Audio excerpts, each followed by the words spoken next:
नमस्कार, आप सभी का एक बार फिर से स्वागत है हमारे चैनल दुर्गा शक्ति में। आप सभी को नवरात्रि के 9वें दिन की हार्दिक शुभकामनाएं। आशा करता हूं आप सभी पर मां सिद्धिदात्री की कृपा हमेशा बनी रहेगी।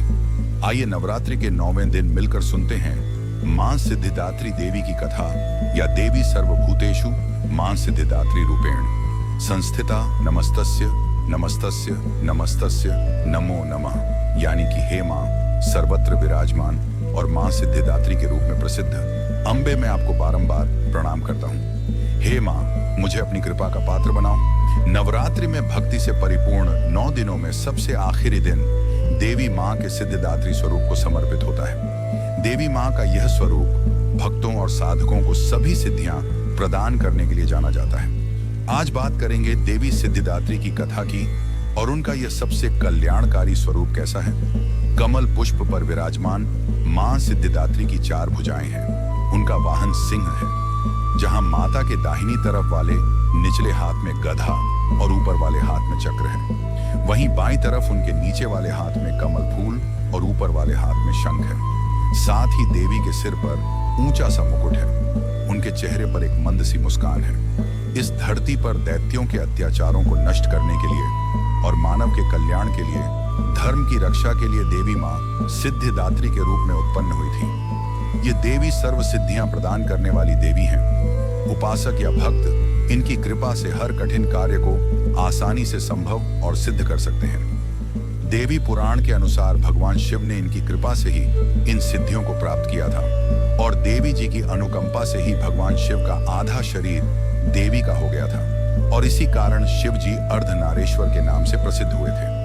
देवी की पूजा से जातकों के सभी कार्य सिद्ध होते हैं और मां सभी सिद्धियां देती हैं। साथ ही हर प्रकार के भय और रोगों को भी दूर करती हैं। जो भक्त पूर्ण निष्ठा के साथ मां की आराधना करते हैं उन्हें सभी सिद्धियों की प्राप्ति होती है। सृष्टि में कुछ भी उनके लिए अगम्य नहीं रह जाता। ब्रह्मांड पर पूर्ण विजय पाने के लिए उनमें सामर्थ्य आ जाता है।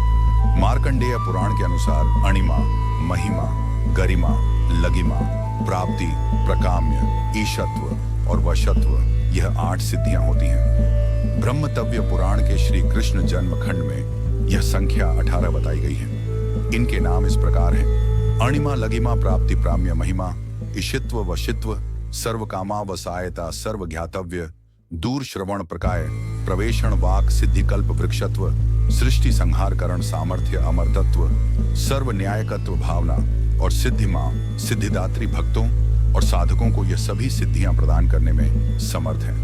मां सिद्धिदात्री की पूजा के लिए सुबह जल्दी उठकर स्नान आदि से निवृत्त होने के बाद साफ स्वच्छ वस्त्र धारण करें। मां की प्रतिमा को गंगा जल या शुद्ध जल से स्नान कराएं। मां को सफेद रंग के वस्त्र अर्पित करें। मां को स्नान कराने के सफेद पुष्प अर्पित करें। मां को रोली कुमकुम लगाएं और मां को मिष्ठान, पंचमेवा और फल अर्पित करें। मां सिद्धिदात्री को प्रसाद, नवरस युक्त भोजन, 9 प्रकार के पुष्प और 9 प्रकार के ही फल अर्पित करने चाहिए। मां सिद्धिदात्री को मौसम का फल, चना, पूरी, खीर, नारियल और हलवा बहुत ही प्रिय है। कहते हैं कि मां को इन चीजों का भोग लगाने से वह प्रसन्न होती है। मां सिद्धिदात्री का अधिक से अधिक ध्यान करना चाहिए। फिर मां की आरती करनी चाहिए और नवमी के दिन कन्या पूजन का भी विशेष महत्व होता है। इस दिन कन्या पूजन भी करना चाहिए। नवरात्रि की नवमी तिथि को बैंगनी या जामुनी रंग का पहनावा शुभ होता है। यह रंग आध्यात्म का प्रतीक है। मां का पूजा मंत्र है ओम देवी सिद्धिदाते नमः। ज्योतिषियों के मुताबिक नवमी तिथि के दिन कन्या पूजन करना अति उत्तम माना जाता है। कहते हैं कि नवरात्रि के आखिरी दिन कन्या पूजन करने से मां सिद्धिदात्री प्रसन्न होती हैं। माता अपने भक्तों के जीवन को सुखद बनाने के रास्ते देती है। मां की परम कृपा से भक्तों को मोक्ष भी प्राप्त होता है। तो यह थी सिद्धिदात्री मां की कथा। आपको आज की यह कथा कैसी लगी कमेंट करके जरूर बताएं। साथ ही मेरे चैनल दुर्गा शक्ति को सब्सक्राइब करना ना भूलें। धन्यवाद।